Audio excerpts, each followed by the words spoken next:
Louis. There's something I'd like to understand before we go any further. What is it that you'd like to know? First, know that you are not responsible for your father's errors. However, you must answer for your own actions. Uh-oh. I better tell him what he wants to know. Tell me, Louis, what is your share of responsibility in all this? Nothing at all. I was invited here to look for my mother, who had gone missing. You mean your sister? I didn't know that at the time. In any case, I didn't know anything about any of this. I'd never even met your two sons. And the more time went by, the more the trap closed around me. But you've survived so far. You can be proud of that. When you got wind of William's plans about the conference, did you tell Gregory? Yes, of course. As soon as we left the conference room. You were right to do so. So then, what did you do to thwart William? When William asked me to enter Piaggi's mind in order to send a false letter to the Pope to discredit Gregory, I didn't do it. Without telling William, I wrote a very different letter instead. I see. Congratulations. You did dare to take a few risks. We're almost done here, Louis. Tell me, in your opinion, what should I do with William?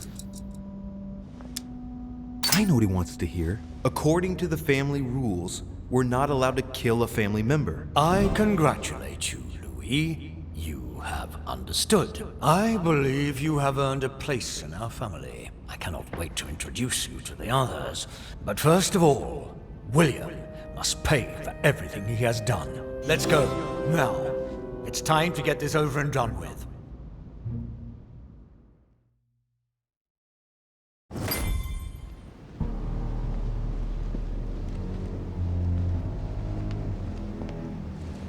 William! Gregory should never have trusted you. I knew he shouldn't have come here. You evil little cockroach. No, Father. Wait. It's over, my son. You've gone too far this time. Oh, Father. By the way, I have a little surprise for you. Now what have you done? Let me introduce you to my new servants. You know, I have studied our talents closely, and as you see, they Do you really think that mutilating your servants so that they can't hear is going to save you? Well, I admit that was the idea. You are pathetic. On your knees. I can feel you entering. Your ego has always been your weakness, my son. You are your worst enemy. When will you understand that no lock is impenetrable?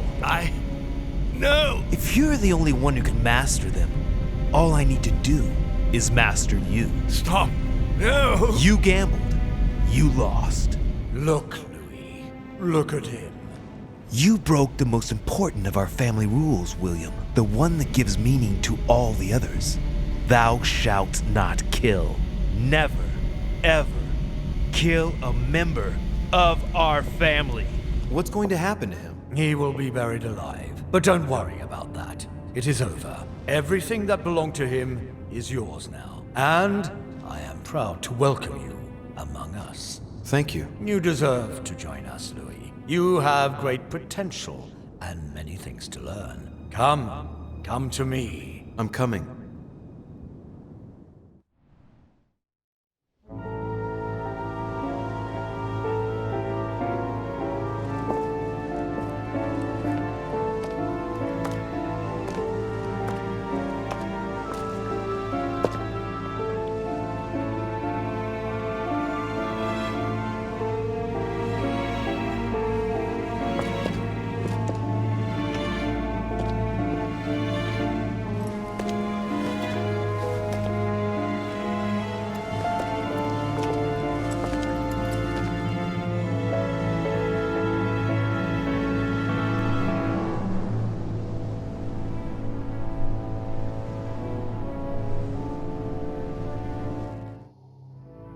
As Mortimer had planned, Napoleon Bonaparte sold Louisiana to the United States after purchasing it from Spain.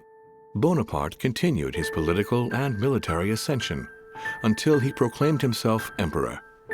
he went on to invade a large part of Central Europe. The legend of Napoleon persisted after his death, conferring on the emperor the role of Messiah for France. Remaining very popular, George Washington put an end to the various internal rebellions without violence and re-established trade agreements with Great Britain. Upon his death, he became a national hero and left an entire nation in a state of mourning. On his return to Spain, Manuel Godoy proceeded to give Louisiana up to France. Later on, he became the target of the Crown Prince of Spain, Ferdinand VII. The latter gave no respite to his mother's lover, going as far as condemning him to exile. He confiscated all of Manuel's titles and possessions, as well as those of his mistress, Pepita. Pursued, they ended up living out their last years in France in poverty and anonymity. The influence von Wollner had over King Frederick William ironically ended up working against him. The sovereign thrust him into increasing repression until the end of his reign.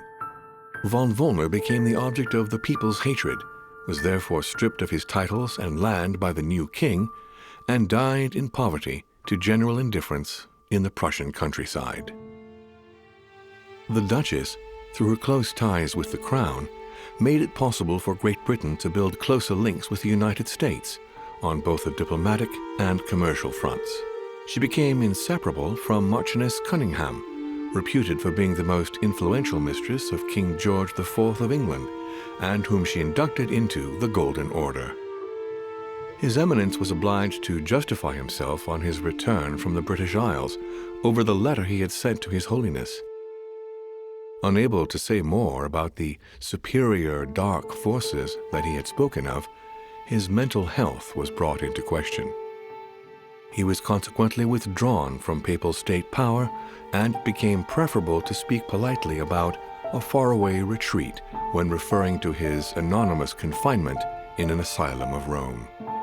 Sarah de Richet stepped down from the Golden Order and undertook numerous excursions to Eurasia in search of her son.